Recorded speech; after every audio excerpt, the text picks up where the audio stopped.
सभी को नमस्कार। हम बात करेंगे आज ट्रांसफ़र ऑफ टाइटल के बारे में, यानी कि हक का अंतरण। सेक्शन 27 से लेकर 30 तक के इसके प्रावधान दिए गए हैं हक के अंतरण के बारे में। और यदि हम लैटिन मैगजीन बात करें तो इसका नाम है नेमो डेट क्वेड नॉन हैबिट। नेमो डेट क्वेड नॉन हैबिट के सिद्धांत पर यह जो सेक्शन है 27 से लेकर 30 तक ट्रांसफ़र ऑफ टाइटल आधारित है। इसका मीनिंग होता है कि कोई भी व्यक्ति जिसके पास जैसा हक है उससे अधिक अच्छा वह हक अंतरित नहीं कर सकता। कोई भी व्यक्ति उस हक से बेहतर हक अंतरित नहीं कर सकता जो हक उसे प्राप्त है। आपके पास जितना राइट है उससे आप अच्छा अधिकार किसी को अंतरित नहीं कर सकते हैं। तो हम बात कर रहे हैं अब सेक्शन 27 से लेकर 30 तक के बारे में। इससे पहले हम बात करेंगे कि ये नियम क्या है और किस लिए आया है। सामान्य नियम क्या होता है कि जो भी माल है उसका स्वामी कोई भी माल की सेलिंग करता है, कौन करता है? जो माल का स्वामी है वह करेगा, या स्वामी ने किसी को विक्रय करने के लिए ऑथराइज किया हुआ है कोई प्राधिकृत व्यक्ति है वो करेगा, या स्वामी की सहमति से किसी अन्य व्यक्ति के द्वारा भी वो माल को बेचा जा सकता है। कौन बेचे? मैं माल की स्वामी हूँ तो माल किसके द्वारा बेचा जाएगा? मेरे द्वारा। या स्वामी ने विक्रय करने हो तो किसी को ऑथराइज कर रखा है व्यक्ति वह बेचेगा, या कोई व्यक्ति स्वामी की कंसेंट से किसी अन्य व्यक्ति के द्वारा बेचा जा सकता है। तो 27 क्या कहती है?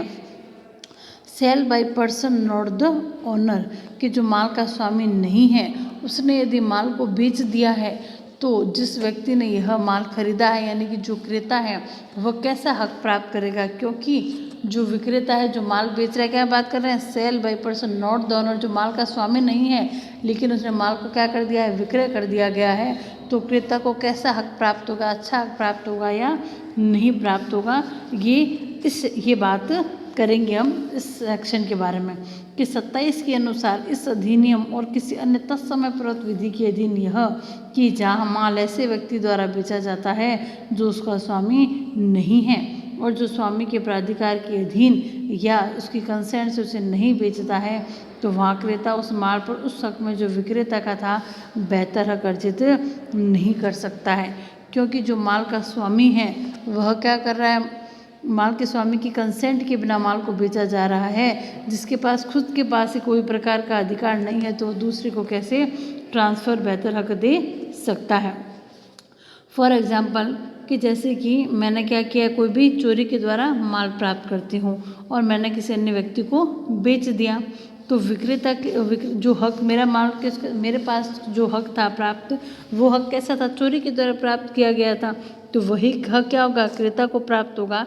तो चोरी से माल प्राप्त होने के कारण विक्रेता माल का स्वामी नहीं था तो क्रेता को भी माल का स्वामी तो प्राप्त नहीं होगा। जब आप खुद किसी माल के स्वामी हो तभी आप किसी उसके माल के स्वामित्व का अंतरण कर चुके हो, लेकिन मैंने तो चोरी से माल प्राप्त किया है तो माल मेरा भी नहीं है और मैंने यदि किसी को आगे उसको सेल कर दिया गया है तो वो भी हक अर्जित नहीं कर सकता। इसलिए हम क्या कहते हैं कि कोई भी व्यक्ति उस हक से बेहतर हक अर्जित नहीं कर सकता जो हक उसे प्राप्त है।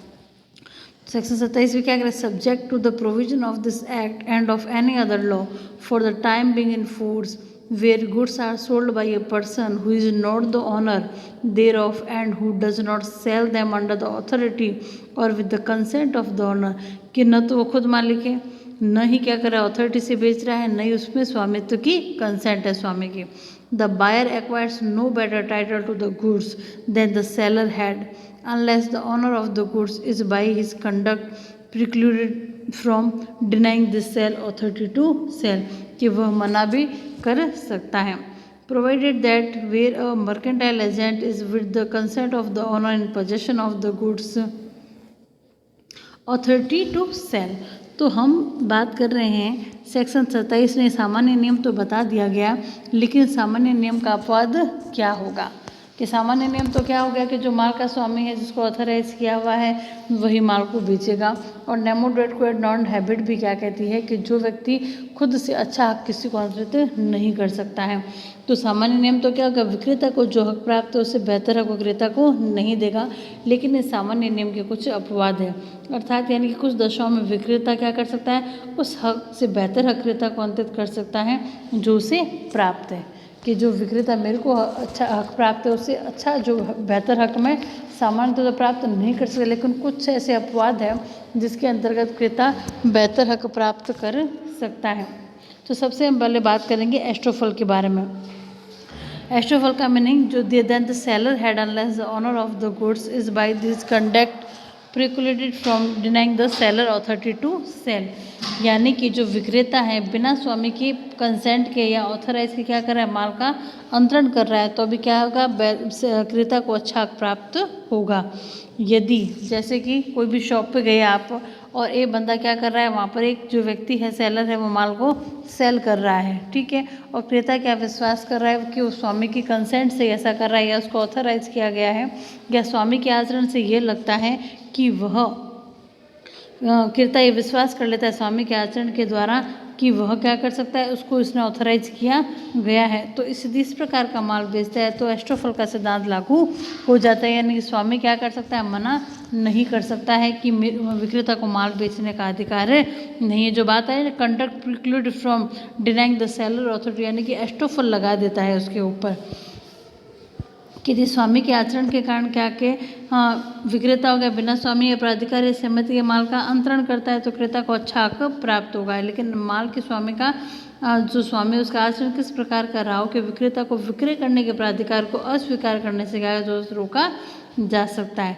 यदि स्वामी के आचरण के कारण क्रेता क्या कर लेता है, विश्वास कर लेता है कि विक्रेता को माल बेचने का अधिकार प्राप्त है और उसके परिणामस्वरूप माल को क्रय भी करता है, तो बाद में स्वामी यह नहीं कह सकता कि उसको माल बेचने का अधिकार नहीं है, न होने का क्रेता अच्छा प्राप्त नहीं कर सकता। और आचरण के एक्ट और ओमिशन दोनों ही वर्ड आते हैं, तो विक्रय होने का उसने क्या निरूपण कर लिया, चाहे शब्दों द्वारा क्या हो, चाहे एक्ट द्वारा क्या हो, चाहे ओमिशन द्वारा क्या हो, और विक्रय स्वामी ने उस समय यदि कोई भी प्रकार का ऑब्जेक्शन नहीं किया गया है तो स्वामी बाद में यह नहीं कह सकता कि क्रेता को अच्छा हक प्राप्त नहीं हो सकता, क्योंकि माल का स्वामी तो मैं हूँ, तो उस पर क्या लग जाएगा, विबंधन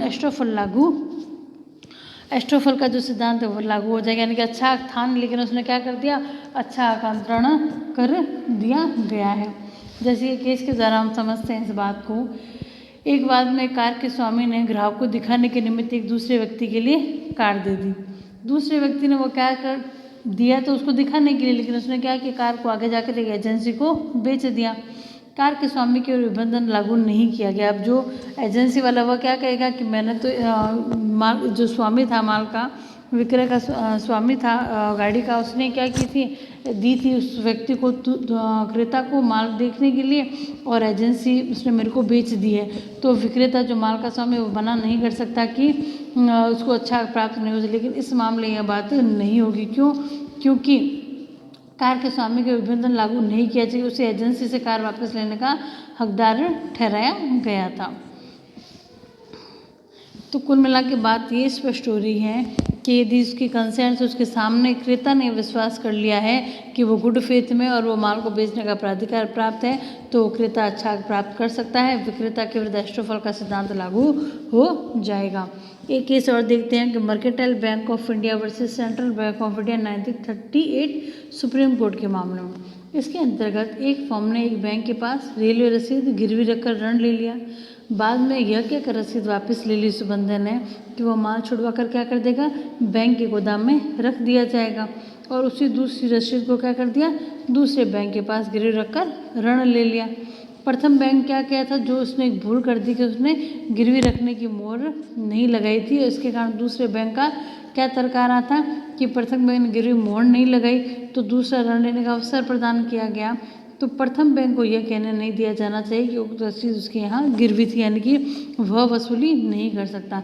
लेकिन न्यायालय ने क्या कहा कि जो तर्क दिया था मोहर नहीं लगाने वाला, तो इसको अस्वीकार कर दिया गया कोर्ट के द्वारा कि विधि कर्तव्य नहीं था, और इस छोटी सी बात के कारण कोई मानवीय भूल के कारण विबंधन का सिद्धांत लागू नहीं किया जा सकता है। तो विबंधन का सिद्धांत तभी लागू होता है जब गुड फेथ के अंतर्गत हो आप, और आपने सद्भावनापूर्वक कार्य के आचरण आपका वैसा रहा हो, तब गुड फेथ का सिद्धांत लागू होता है। दूसरी बात ये क्या कह रहा है कि सामान्य नियम का अपवाद कब कह रहा है कि द मर्केंटाइल जो एजेंट है वह क्या करता है, माल और माल के हक के दस्तावेज पर स्वामी की हमेशा कंसेंट से ही कब्जा रखता है और वह कारोबार के उसका कार्य क्या, हम डेफिनेशन पढ़ते हैं कि कारोबार के मामूली अनुक्रम में क्या करता है, वो कार्य करता है या कोई भी विक्रय करता है तो विधि मान्य वैसे ही होगा मानो माल के स्वामी के द्वारा किया गया हो, चाहे वह एक्सप्रेसली करे चाहे वो इम्प्लाइडली करे। तो परंतु जब तक कि वो काम कैसा होना चाहिए, दो आप कोई भी पढ़ेंगे हम अपवादों के बारे में तो दो चीज़ सब में कॉमन आएगी, क्या कि क्रेता ने सद्भावनापूर्वक कार्य किया हो और विक्रय के समय उसे ये सूचना न हो कि विक्रेता को विक्रय करने का प्राधिकार नहीं है। वह यह क्या मान के चल रहा है कि जो भी माल का स्वामी है उसने उसको ऑथराइज किया गया है। तो मर्केंटाइल एजेंट के द्वारा यदि कोई भी सेलिंग की जाती है तो जो भी बंदे को उसने बेचा है वो क्या करेगा, अच्छा हक प्राप्त करेगा। कि provided that where a mercantile agent is with the consent of the owner in possession of the goods authority to sell, provided that where mercantile agent is with the consent of the owner in possession of the goods, क्योंकि वो उसकी consent से possession में रख रहा है, और of a document of title to the goods and a sale made by him when acting in the ordinary course of business of a mercantile agent, क्योंकि व्यापार का जो सामान्य अनुक्रम होता है, मामूली अनुक्रम में वह कार्य करता है। Shall be as a valid as if he were expressly authorised by the owner of the goods to make the same, provided that the buyer acts in good faith and has not at the time of the contract of sale noticed that the seller has not authority to sell। लेकिन क्रेता को क्या होना चाहिए, good faith होना चाहिए और ये नोटिस कि वह यह सूचना नहीं होनी चाहिए कि उसे सामान बेचने का, जो भी है माल बेचने का प्राधिकार नहीं है, तब अच्छा हक प्राप्त करेगा। फिर अपवाद आता है इसका सेक्शन 28, यानी कि संयुक्त स्वामियों में से किसी भी एक के द्वारा विक्रय, shall by one of joint owners। If one of several joint owners of goods has a sole possession of them by permission of the co-owners, the property in the goods is transferred to any person who buys them of such joint owner in good faith and has not at the time of the contract of sale noticed that the seller has not authority to sell। यदि माल के कई संयुक्त स्वामियों में से एक का उस माल पर सब स्वामियों की अनुमति से कब्जा है, माल एक है, जैसे कोई एक कार है और वह 5 बंदे हैं या 7 बंदे संयुक्त स्वामी हैं, तो सबकी कंसेंट से एक व्यक्ति के पास, एक जो भी है स्वामी उसके पास अनुज्ञा से क्या है, उसके पास कब्जा है, और उसने क्या कर दिया, उस दरमियान जब उसको कब्जा दिया गया था सबकी कंसेंट से, तो उसने क्या कर दिया, उस माल को आगे बेच दिया। और जो भी बंदा खरीद रहा है वो गुड फेथ में खरीद रहा है और उसे यह पता नहीं है कि उसको विक्रय का प्राधिकार नहीं है, तो वो क्या कर लेगा, अच्छा हक प्राप्त कर लेगा। उसको ये वापस से मना नहीं किया जाएगा, रोका नहीं जाएगा कि आप अच्छा हक प्राप्त नहीं कर सकते हैं।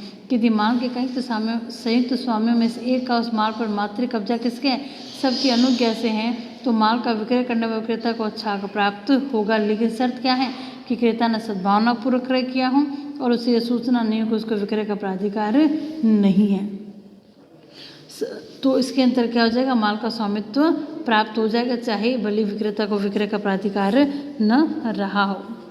फिर हम बात करेंगे सेक्शन 29 के बारे में कि वर्डेबल जो कॉन्ट्रैक्ट होता है, वर्डेबल कॉन्ट्रैक्ट पढ़ते हैं हम सेक्शन 19 के अंतर्गत और 19(1) के अंतर्गत इंडियन कॉन्ट्रैक्ट एक्ट के अंतर्गत, कि यदि इस कंसेंट जो ली है पक्षकारों की कोई उत्पीड़न में, कपट में या मिथ्या उपदेशन या असमय के आधार पर ली है, तो जो संविदा जिसकी कंसेंट इस आधार पर ली गई, तो उस पक्षकार को क्या हक रहता है कि वो उसको शून्य करने करवा सकता है। 2 ऑप्शन रहते हैं, या तो बंधनकारी बना सकता है या उसको रद्द करके शून्य बना सकता है। तो ऐसी स्थिति के अंतर्गत यदि शून्य करने संविदा को भी रद्द नहीं किया गया है और माल को बेच दिया जाता है, तो वह व्यक्ति बेहतर हक प्राप्त कर लेगा। Sale by person in possession under voidable contract, when the seller of goods has obtained possession thereof under a contract voidable under section 19 or section 19A of the Indian Contract Act 1872, but the contract has not been restrained at the time of the sale, the buyer acquires a good title to the goods provided he buys them in good faith and without notice of the seller defect of title। यानी कि उसे यह पता नहीं है कि यह क्या कर रहा है, माल शून्य करने संविदा के अधीन है और माल को बेचने का राइट नहीं है, फिर भी बेच रहा है, तो वो क्या कर लेगा, क्रेता अच्छा हक प्राप्त कर लेगा। कि सेक्शन 19 और 19(1) के शून्य करने संविदा के अधीन माल का क्या कर लिया है, विक्रेता ने माल का कब्जा प्राप्त कर लिया, किंतु संविदा विक्रय के समय विखंडित नहीं की गई है, तो विक्रेता उक्त माल का विक्रय करने पर क्रेता को अच्छा हक प्राप्त होगा, बशर्ते क्रेता ने उसे सद्भावनापूर्वक विक्रेता के हक की त्रुटि की सूचना के बिना क्रय किया गया हो। तो यानी कि वर्डेबल कॉन्ट्रैक्ट के अधीन भी क्या कर सकते हो, आपको यदि कब्जा प्राप्त हुआ है तो कब्जा यदि प्राप्त हुआ है यदि पोजेशन के अधीन, तो वह व्यक्ति जो क्रेता है अच्छा हक प्राप्त करेगा। अब बात करें लास्ट सेक्शन 30 के बारे में। अब इसमें स्थिति 30(1) और 30(2). एक स्थिति के अंदर क्रेता के पास माल रहता है और वो उसको सेलिंग कर देता है, और एक स्थिति में विक्रेता के पास माल रहता है। तो सेक्शन 30 का सेलर और buyer in possession after sale. विक्रेता के पास कब्जा और वो उस माल को सेल कर देता है, तब क्या स्थिति बनेगी उसके बारे में बता रहा है। Where a person having sold goods continue और is in possession of the goods और the document of title to the goods the delivery और ट्रांसफर बाय दैट पर्सन और by a mercantile agent acting for him of the goods और document of title under any sale, pledge or other disposition therefore to any person receiving the same in good faith and without notice of the previous sale।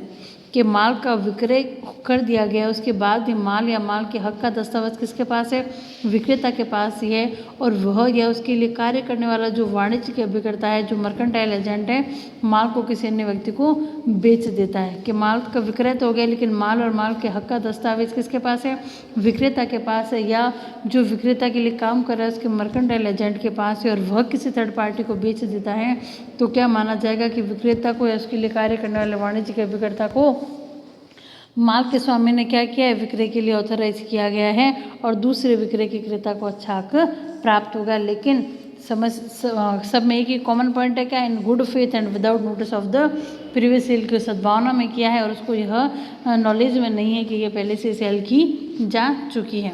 जैसे कि क ख को अपनी car बेचता है और कार का कब्जा क के पास ही रहने दिया जाता है। क वही कार वापस से क्या कर देता है, ख को बेच चुका है, और ख ने क्या कर दिया, कार का कब्जा क के पास यानी कि विक्रेता के पास बना रहा है। क अब क्या कर देता है, वही कार ग को बेच देता है, और ग सद्भावनापूर्वक उसको खरीद लेता है, तो ग को क्या होगा, कार का स्वामित्व तो प्राप्त होगा। ठीक है, क्लियर। अब बात आ रही है सेकेंडली किसके, अब किसके पास है कब्जा, अब क्रेता के पास कब्जा आ गया है। हम बात कर रहे हैं shall have the same effect shall have the same effect as the person making the delivery or transfer expressly authorized by the owner of the goods to make the same। ये हो गया 30(1) के बाद। 30(2) में अंतर्गत क्या हो रहा है कि क्रेता के कब्जे में माल का उसके द्वारा विक्रय हो रहा है। उसमें तो क्या था कि विक्रय हो गया और माल किसके पास था, विक्रेता के पास था। अब माल क्या है, क्रेता के पास है। Where a person having bought और agreed to buy goods obtained with the consent of the seller possession of the goods or the document of title to the goods, the delivery or transfer by that person or by a mercantile agent acting for him of the goods or document of title under any sale, pledge or other disposition thereof to any person receiving the same in good faith and without notice of any lien or other right of the original sale in respect of the goods shall have effect as if such lien or right did not exist। तो अब क्या कर रहा है कि यदि कोई व्यक्ति माल का क्रय कर रहा है या सेल कर रहा है, एग्रीमेंट टू सेल या एग्रीमेंट टू सेल कर रहा है या एग्रीमेंट टू सेल कर रहा है, यानी क्रय करता है या क्रय करने का करार करता है, और उसने क्या किया, विक्रेता की कंसेंट से माल पर या माल के जो हक के दस्तावेज है, टाइटल डीड्स पर कब्जा प्राप्त कर लिया गया है और उसने उसको बेच दिया गया है, तो उसे इस प्रकार क्रय करने वाले को अच्छा हक प्राप्त होगा कि बस शर्ते कि उसने सद्भावनापूर्वक और इस जानकारी के किया है कि उसने उसका क्रय अभी तक किया नहीं है।